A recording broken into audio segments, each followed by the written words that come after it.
연말정산으로 돈을 더 내느냐, 돌려받느냐? 연말정산 준비하고 계시죠? 연봉이 높다고 해서 무조건 유리한 게 아니더라고요. 안녕하세요. 월재현TV 구독자 여러분, 금융친구 오서련입니다. 벌써 2020년도가 다 가고 있는데요. 날씨가 쌀쌀해지면 꼭 해야 될 일이 있어요. 바로 연말정산을 준비하는 건데요. 이미 국세청 연말정산 서비스가 지금 오픈이 되어 있고요. 연말정산 매년 하는데 왜 이렇게 복잡하고 귀찮고, 그래서 오늘은 연말정산에서 꼭 알아야 되는 기본 개념에 대해서 쉽게 알려드릴게요. 우리가 월급을 받을 때 회사에서는 알아서 소득세를 떼고 줍니다. 이게 딱 정확한 세금은 아니에요. 세금은 부양가족에 따라서 차이가 있고요. 이 집은 아이가 있네, 주택담보대출이 있네, 전통시장 많이 갔네, 이렇게 여러 가지 상황들을 다 고려를 해서 최종 세금을 딱딱딱 확정을 하는 게 바로 연말정산이에요. 올해가 2020년도니까 올해치 세금을 2021년도 내년 2월 달에 최종적으로 딱 확정이 되는 거죠.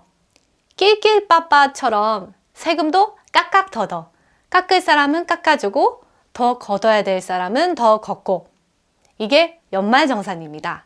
쉽죠? 연말정산의 여행을 떠나볼게요. 대략 이 구조를 알면 연말정산이 정말 쉬워져요. 내가 받은 연봉에서요, 우리 직장인들 유리지갑 있잖아요. 총 급여에 따라서 일정 금액을 빼줍니다. 이걸 근로소득 공제라고 하는데요. 총 급여에서 근로소득 공제를 빼주면 근로소득 금액이 나와요. 이 근로소득 금액에서부터 연말정산을 시작을 합니다. 인적공제 빼고 소득공제 빼고, 그럼 과세표준, 과표가 나와요. 이 과표의 세율을 곱하면 산출세액인데요. 과표가 아주 중요합니다. 우리나라는 누진세율이에요. 소득이 많을수록 세금을 더 많이 내는데요.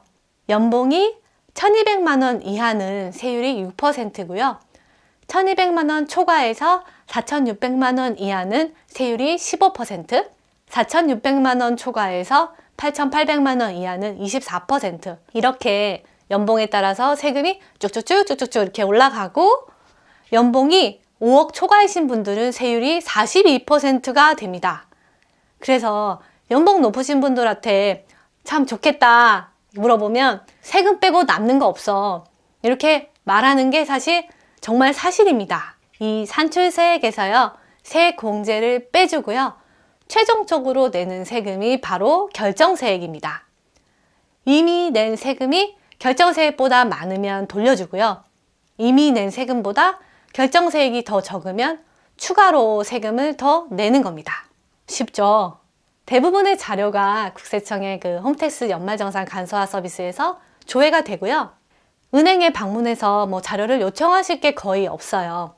이 긴 연말정산의 과정을 쉽게 정리를 하면 인적공제랑 소득공제로 과표를 최대한 줄이고요, 세액공제로 막 다듬어서 세금을 최대한 환급을 받는 겁니다. 소득공제냐 세액공제냐 복잡하다. 차이점을 한 번만 정리를 해드리면, 소득공제는 과표에서 직접 빼주니까 고연봉자들에게 유리할 수가 있어요. 세액공제는 소득에 상관없이 누구나 똑같은 공제율로 적용을 해주는 겁니다. 오늘은 이 중에서 인적공제 부분을 좀 간단히 알려드릴 건데요. 인적공제는 기본공제랑 추가공제가 있습니다. 본인과 부양가족 한 명당 150만 원씩 빼줍니다. 이 기본공제는 조건이 있는데요. 나이 조건, 소득 조건이 있습니다. 본인은 무조건 150만 원을 빼주고요. 나이 조건은 자녀나 형제자매인 경우 20세 이하, 부모인 경우 60세 이상이어야 되고요.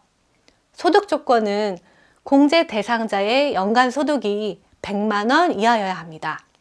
근로소득만 있는 경우는 500만 원 이하여야 됩니다. 이거는 기본 공제고, 추가적으로 더 해주는 추가 공제가 있습니다.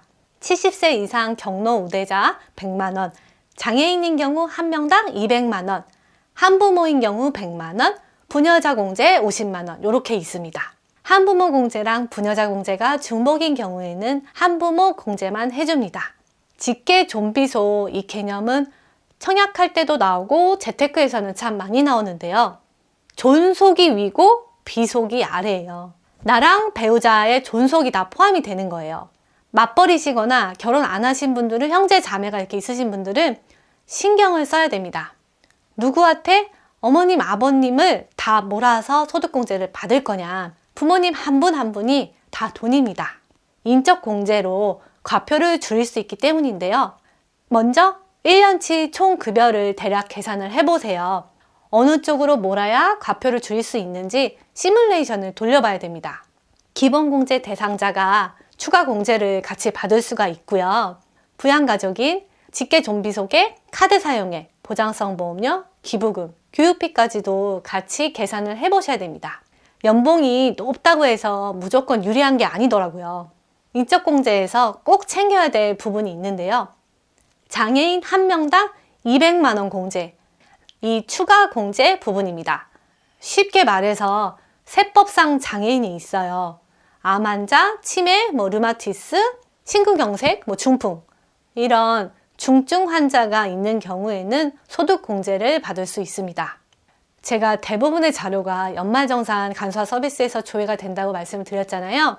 근데 이 수술한 부분은 자동으로 조회가 되지 않잖아요. 그래서 서류를 직접 챙기셔야 됩니다. 병원 원무과 가셔서 병원 직인이 들어간 장애인 증명서가 발급이 됩니다. 이 부분을 한번 등록을 해 놓으시면 자동으로 5년간 소득공제를 받을 수 있어요. 오늘은 연말정산의 기본 개념에 대해서 알려드렸는데요. 제가 좀 빠르게 진행한 부분이 있어요. 딱 3가지만 기억을 하시면 됩니다. 첫째, 과표를 줄여주는 인적공제, 소득공제 부분이라 세금을 직접 빼주는 세액공제 항목을 잘 챙기자. 둘째, 맞벌이나 형제 자매인 경우 인적공제는 어느 사람한테 몰아줘야지 더 유리할까를 시뮬레이션을 돌려보자. 세 번째는 장애인 증명서는 꼭 스스로 챙기자입니다. 다음 영상에서는 직접 챙겨야 되는 항목들에 대해서 다 정리를 해드릴게요. 이번 영상이 도움이 되셨으면 구독, 좋아요, 알람 설정까지 부탁드립니다. 감사합니다.